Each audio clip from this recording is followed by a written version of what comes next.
Minecraft, Stardew Valley, Forager, Slime Rancher, Grounded, all huge masterpieces of the survival genre.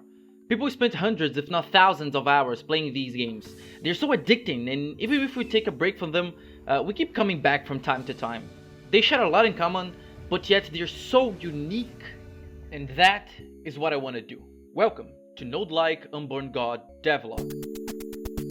Node-like is one of the many game ideas I have. I've been working on it in the past few weeks. In a nutshell, I want a clash between the worlds of the games I mentioned before, a compilation of the best things of the best survival games I've played. I've begun prototyping with some procedurally generated terrain. It's amazing to have a handcrafted world in which you can have total control over it. But I'm a programmer, not an artist, so I choose the procedural approach. Also to give the game a little bit of replayability. I studied in many ways to the procedural worlds, and turns out it would take quite some time. So, for the sake of prototyping, I made a flat horizontal grid of cubes. The size of the grid can be grown and shrunk, and there's a simple noise in which make cubes go higher or lower. As a top-down game, verticality is quite the trick to get done, though it is intended to be added. Again, I'm not an artist, but that doesn't mean everything needs to be boring and flat. So let's give it a little bit of color. That's much better. Yet, it is still too much of an empty world. I gathered around some free assets like boulders and trees, gave them some appearing animations on spawn, created a very simple object placement algorithm, and voila!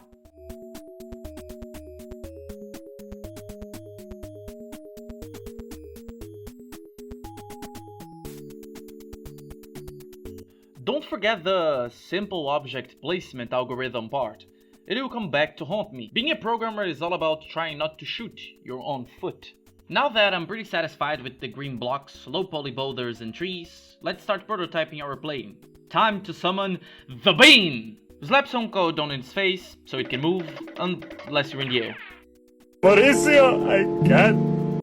The idea here is to make a prototyping of the main features of the game, and then go about polishing everything bit by bit. But I'm a perfectionist dumbass who fine-tunes every effing detail until I realize I spent hours polishing one bit of the game when everything around me looked like blocks and beans! So yeah, perfectly working and smooth camera with angle and zoom controls.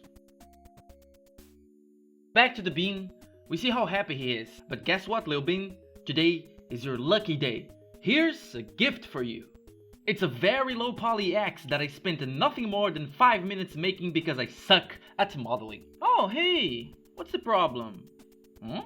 There's nothing for you to cut with your new axe? Oh silly me, you're totally right. We can fix that problem real quick. Look, first we use assets that other kind people made for us so we don't create aberrations and spread shame with our poor artistic skills. Then give it some life, making it respond to pain very differently from you, Lil Bean, whose intentions are beyond any being's comprehension. Now, we give it some physics and make it poop a little stump every time it gets cut down and voila. Okay. Maybe give it a little tilt to a random direction so it can fall. And there you go. Isn't that fun? What? You want more? Of course, I give you more.